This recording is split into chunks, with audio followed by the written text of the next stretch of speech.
It's the summer season and people are getting out and they're getting a little more active, moving around, enjoying the sun.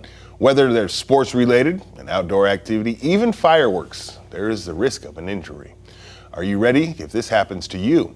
Dr. Ali Dalal at BJC, with the BJC Medical Group joins us this morning to share more on how you can avoid them. Doctor, thank you for being here. Thanks for having me. We are glad to have you because it's that time of year where we start to see some more injuries. So which ones are you guys seeing an increase in?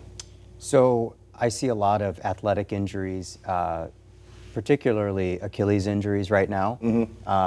If you watch the NBA playoffs, you saw a bunch of players get their Achilles injured, and we see it in a range of athletes from the high-level athlete to the recreational athlete.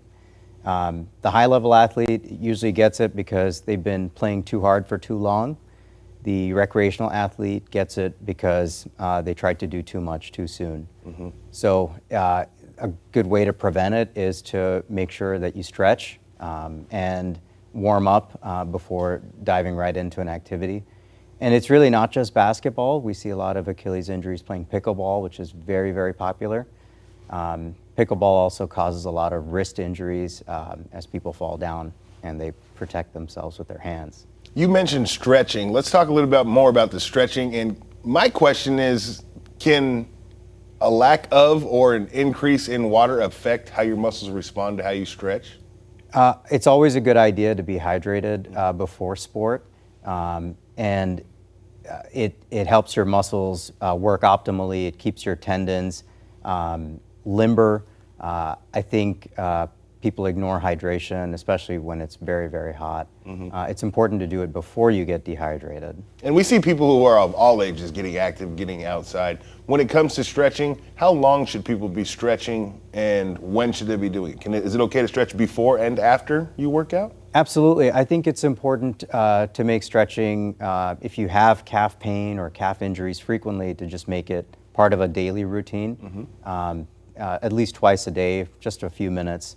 And it just involves letting your heels drop below your toes and holding that position. Are there certain populations who are more at risk for severe injury? The biggest increase in rate of injury for Achilles is actually happening in an older population as they are getting into more competitive sport, particularly like pickleball. What should people do when they start to see some of these symptoms? When's a good time to call the doctor? It's important to not play through pain if you're really experiencing it. It's your body telling you that you have to slow down or rest. You know, an Achilles injury is a pretty obvious injury. Most people know that's what happened. And it's important to seek care early, within 48 hours, because that can really prevent a prolonged recovery. When you say Achilles, I've heard, and I'm not familiar, I haven't had an Achilles injury, but people who have had one, I've heard they say it's just like a pop, and then it's yeah. People often say that they felt like they got kicked in the back of the leg, or they thought the ball hit them in the back of the leg. That's a very common thing to feel.